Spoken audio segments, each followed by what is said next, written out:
Shalom saudara dimanapun saudara berada. Puji Tuhan bersama dengan saya Pendeta Ledison Sadi. Hari ini saya rindu membagikan kebenaran firman Tuhan. Firman Tuhan yang saya rindu bagikan terdapat di dalam 1 Tesalonika pasal 5 ayat 23. Semoga Allah damai sejahtera menguduskan kamu seluruhnya, dan semoga roh, jiwa dan tubuhmu terpelihara sempurna dengan tak bercacat pada kedatangan Yesus Kristus Tuhan kita. Puji Tuhan saudara yang dikasihi Tuhan, ini adalah doa dan kerinduan Rasul Paulus agar setiap orang yang percaya kepada Yesus Kristus mengalami pengudusan roh, jiwa, tubuh. Ini adalah suatu pengudusan yang sempurna. Dan pengudusan ini suatu pengudusan yang dikehendaki oleh Allah supaya nama Allah dapat dipermuliakan lewat kehidupan kita sehari-hari dimanapun kita berada. Saudara yang dikasihi oleh Yesus Kristus, mengapa banyak orang Kristen yang sudah bertahun-tahun percaya Yesus, yang sudah bertahun-tahun beribadah berbakti kepada Tuhan, tapi kehidupannya belum berubah? Kehidupannya masih menunjukkan suatu kehidupan manusia lama. Kehidupannya masih menyakitkan hati Tuhan. Kehidupannya belum menjadi kesaksian bagi Tuhan. Apa yang menyebabkan mengapa banyak orang Kristen mengalami hal demikian?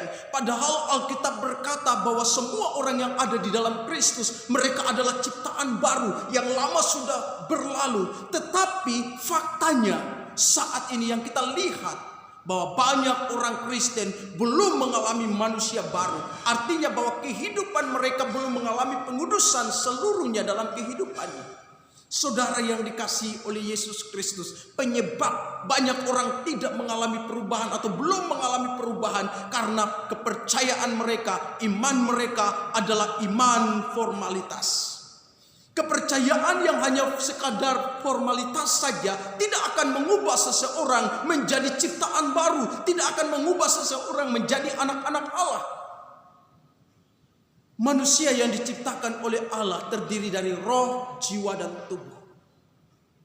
Orang yang percaya kepada Yesus tingkat tubuh, ini kepercayaan formalitas bagian luar saja. Ini kepercayaan KTP saja. Ini kepercayaan yang berdasarkan Kristen, keturunan karena bapa dan mamanya Kristen, maka anaknya juga ikut Kristen secara otomatis. Karena seseorang menyukai laki-laki Kristen atau seseorang menyukai perempuan Kristen, lalu dia langsung menjadi Kristen secara otomatis. Ini kekristenan yang tidak mengubah hidup.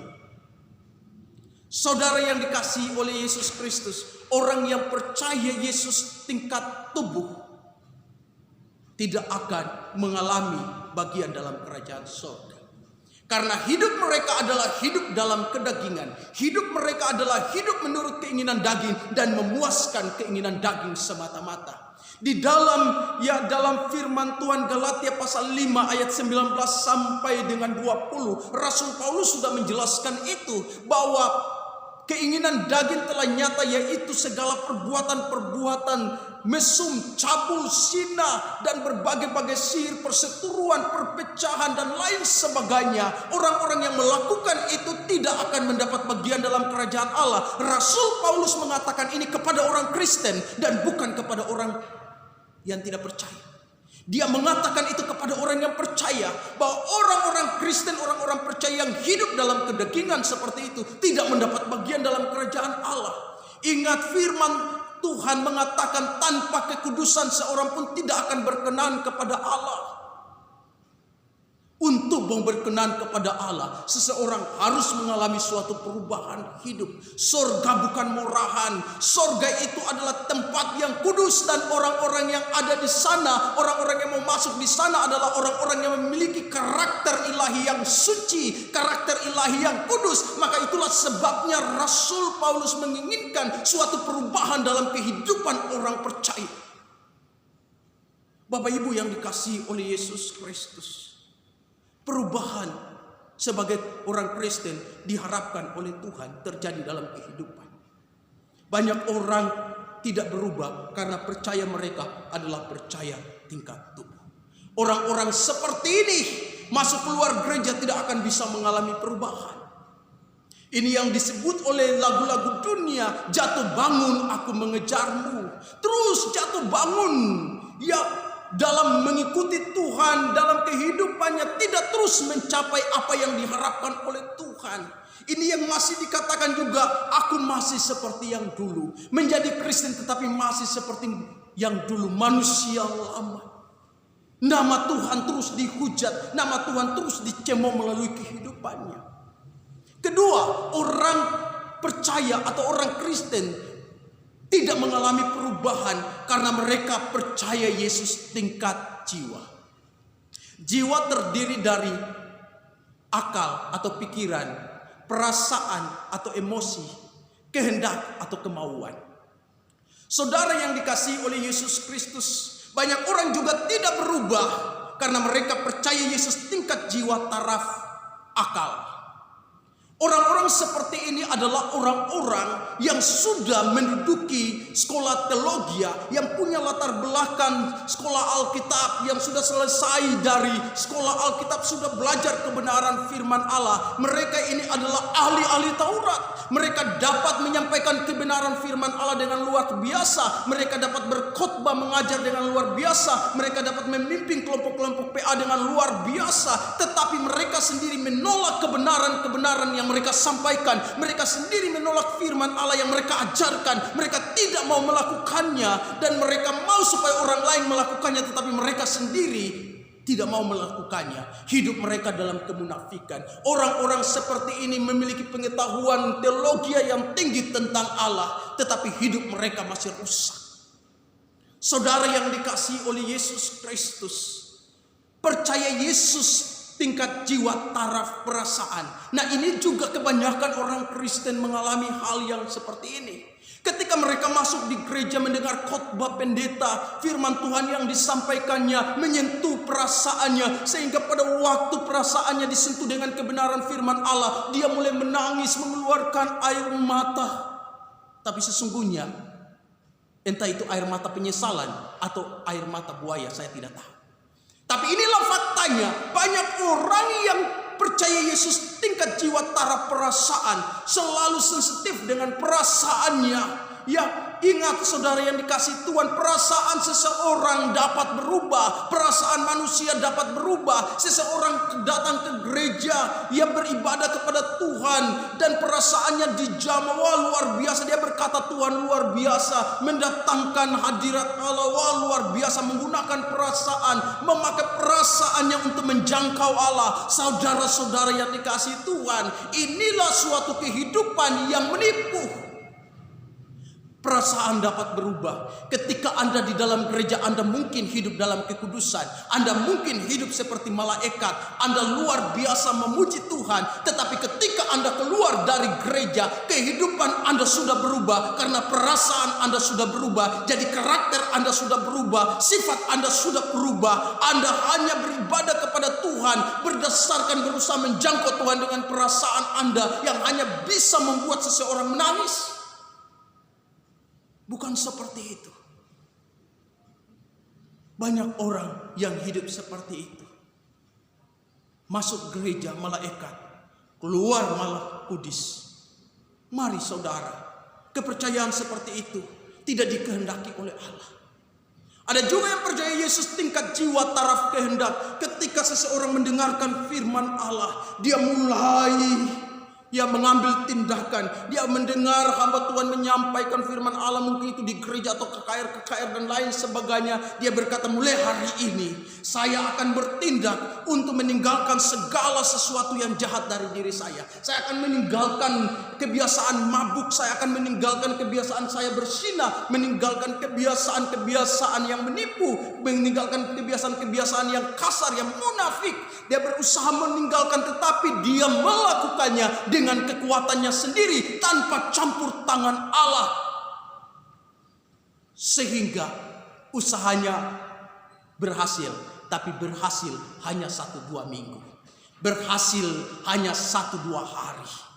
Kehidupannya seolah-olah sudah menjadi baru, Sudah tidak mabuk, judi, rokok, berzina dan lain sebagainya. Tidak melakukan hal-hal yang bertentangan dengan firman Tuhan. Dia sudah tidak melakukan. Tetapi itu hanya bertahan hanya 1-2 hari, 1-2 minggu, setelah itu dia kembali. Kenapa hal itu bisa terjadi? Karena firman Tuhan berkata, terkutuklah orang yang mengandalkan manusia dan mengandalkan kekuatannya sendiri. Orang yang berusaha berubah, yang ingin berubah dengan menggunakan kekuatannya sendiri tanpa merendahkan diri di hadapan Tuhan untuk belajar kebenaran firman Allah dan untuk melakukannya, maka kehidupannya tidak akan bisa berubah. Justru dia berada di bawah kutuk. Itulah kehidupan banyak orang Kristen. Banyak orang tidak bisa berubah dan belum berubah, dan nama Tuhan dicemooh, dihina oleh karena percayanya kepada Yesus. Percayanya, imannya adalah iman yang belum menjangkau apa yang diharapkan oleh Kristus. Allah menghendaki supaya semua orang yang ada dalam Kristus menjadi ciptaan baru, dan untuk itulah kita harus percaya Dia di dalam roh kita. Kita harus menerima Dia di dalam hati kita, roh kita, batin kita, yang di dalamnya roh Allah tinggal. Allah mau tinggal di dalamnya. Allah itu roh. Allah mau tinggal di dalam roh manusia. Allah mau tinggal di dalam batin, di dalam roh manusia itu untuk merubah seluruh kehidupan manusia. Jadi itulah sebabnya untuk mau berubah menjadi ciptaan baru, menjadi anak-anak Allah yang punya kuasa, maka kita harus membuka hati sepenuhnya dan memiliki kesadaran dengan hati yang bertobat, untuk sungguh-sungguh bertobat dengan hati, sehingga kita betul-betul mengalami suatu perubahan. Banyak orang yang jahat, banyak orang yang rusak, banyak orang yang kacau dapat berubah karena roh Tuhan ada di dalam kehidupannya. Karena di mana ada roh Allah, di situ ada kemerdekaan, di situ ada pembebasan, di situ ada pelepasan. Inilah yang dikehendaki oleh Allah. Mari saudara yang dikasihi oleh Yesus Kristus, seberapa kacau pun hidupmu, seberapa besarnya kehidupan yang rusak yang kau jalani, tidak ada yang mustahil bagi Allah.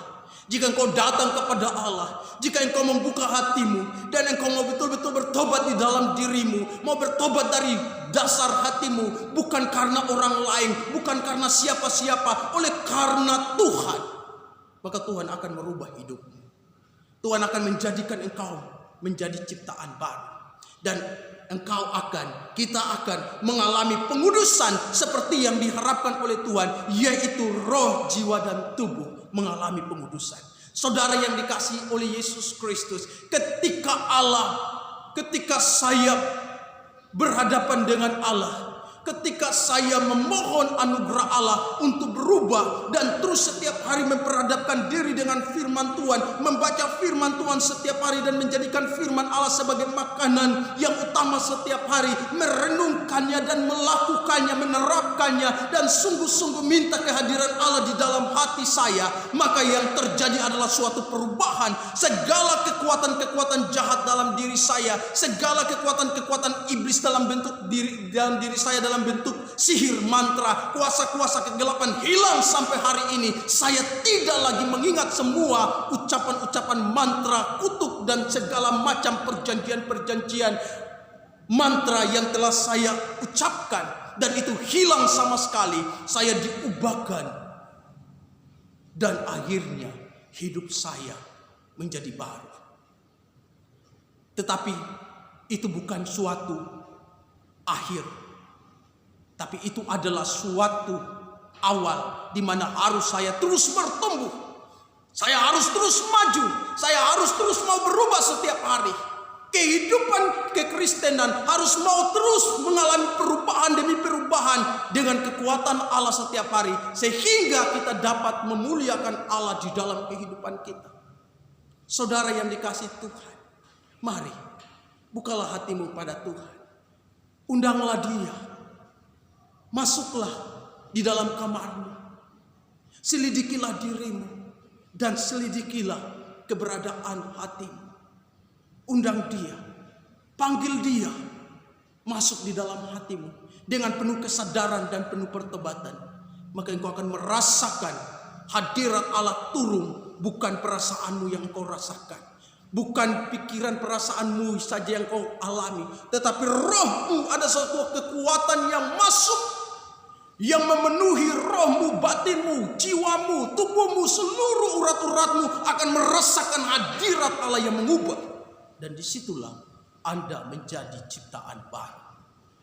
Tuhan menghendaki kekudusan. Tanpa kekudusan, maka kita tidak akan berkenan di hadapan Allah. Biarlah melalui kebenaran firman Tuhan hari ini, saudara dimanapun berada, diberkati oleh Allah. Dan marilah hidup dalam kekudusan Tuhan. Maka Tuhan senantiasa menyertai dan menolong di tengah-tengah persoalan. Tuhan Yesus memberkati. Shalom.